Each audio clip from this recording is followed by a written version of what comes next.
বাবা পাপা কি এনেছে বললো? আমার মাথায় বৃষ্টি পড়ছে। মাথায় বৃষ্টি হচ্ছে? হ্যাঁ, ভালো বৃষ্টি পড়ছে। আমি ঘুমাচ্ছিলাম। এই পেঁপে গাছটা বলছিলে? হ্যাঁ, এই পেঁপে গাছটা তুলে বলছে। নিয়ে যাওয়া যাবে তো? না না, তুলে নিয়ে যাওয়া যাবে না, কেন? অনেকটা বড় হয়ে গেছে। তো অনেকটা বড় তো এ বাবা দেখ, এখানে রাস্তার মধ্যে তো বেশি বড় হবে না। তাহলে অনেকটা বড় হয়ে গেছে, ওটা তুলে নিয়ে আর যাওয়া যাবে না। পেঁপে গাছ, পেঁপে গাছ এটা।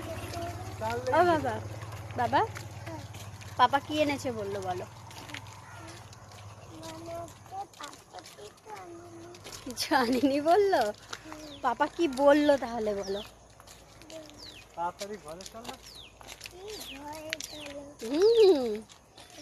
আর গরিলা কোনটা? হ্যাঁ, একটু দেখাও গরিলা কোনটা, গরিলা কোনটা? আমার ছেলে এইটাকে বলবে গরিলা, ওই দুটো বড় বড় উঁচু গাছের মতো রয়েছে ওইটাকে বলবে গরিলা। গরিলা না বাবা? হ্যাঁ, এই বছর এই গাছটায় জাম হয়নি। গেছিলে ভেতরটায়? কবে? আমি আর মামা রবিবার। আচ্ছা।